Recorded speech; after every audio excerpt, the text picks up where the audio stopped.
Muli na namang nagpakitang gilas ang Creamline Cool Smashers sa laban nila kontra sa kupunan ng Petrogas Angels. And bago natin ipagpatuloy mga kaibigan, please huwag mong kalimutan mag-like and subscribe and pa-hit ng notification bell.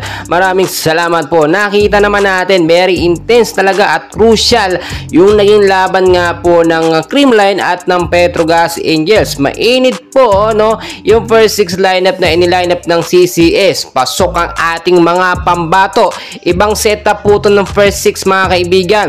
Nasa set po no, itong si Eliza Valdez, Kyle Negrito, Pangs Panaga, Michelle Gumabaw, Bea De Leon pinasok sa first 6 at Gemma Galan. Sa set 1 mga kaibigan, nakita natin ang chemistry at momentum ng Creamline Cool Smashers kaya hindi sila nahirapan talunin sa set 1 ang Petrogas Angels. Nakita nyo may mga error din dito sa set 1 ang Petrogas kaya naman bawat set nila minsan ay napupunta sa score ng Creamline Cool Smashers. So nagtapos nga po yung set 1, laki na lamang po ng CCS no, 25 ang CCS, 15 points lamang po ang Petrogas Angels. Pagdating naman po ng set 2, nakita naman natin pinalakas po ng Petrogas Angels ang kanilang depensa. Pinag-aaralan po nila yung galaw ng Creamline, especially yung mga palupot, mga spikes ni Eliza Valdez o napaghandaan po nila at paulit-ulit lang kasi nangyayari. So nakita natin naging intense at crucial yung set 2 no. Unti-unti pong umangat ang score ng Petrogas dahil nagkakaroon din ng mga error yung CCS dito sa set 2. Pero nakita natin pilit humahabol ang Creamline at hindi na sana nila bibigyan pa ng pagkakataong manalo ang Petrogas. Pero dahil sa consistency ng Petrogas ay nakuha nila ang pagkapanalo sa set 2 sa score nga po na 18 ng CCS, 25 naman ng Petrogas Angels. So tabla na po yung score mga kaibigan.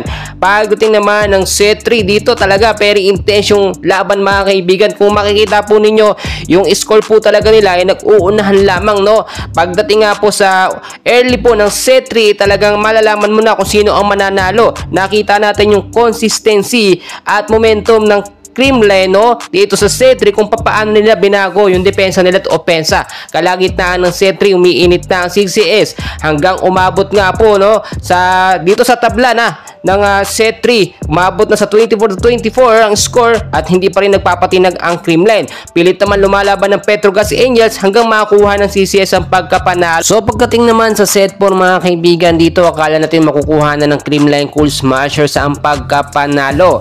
Pilit nilang hinahabol ang score ng Petrogas no, nakakalabang 1, 2 hanggang 4 na puntos ang Petrogas dito sa early hanggang kalagitnaan ng set 4. Pero naging consistent yung play at lumakas lalo ang depensa ng Petrogas dito sa set 4 kaya nanalo ang Petrogas dito sa set 4 kontra sa kupunan ng Creamline Cool Smashers. Well, pagdating naman ng set 5 dito very intense at crucial talaga yung laban. Hindi na pwedeng magpabaya dito sa depensa ang Creamline Cool Smashers no, pati ang kanilang opensa ay binabantayan na nila ngayon. Tignan nyo mabuti kung paano na handle ng Creamline yung set 5 no, which is dito nga sobrang dikitan talaga ng laban. Napakaganda na pinakita ng CCS at ng Petrogas. Nakita natin never say die talaga ang Creamline Cool Smashers at lumaban sila hanggang huli kontra sa kupunan ng Petrogas Angels. Well mga kaibigan, patuloy ko po kayong i-update and please huwag kalimutan mag-like and subscribe. Maraming salamat po.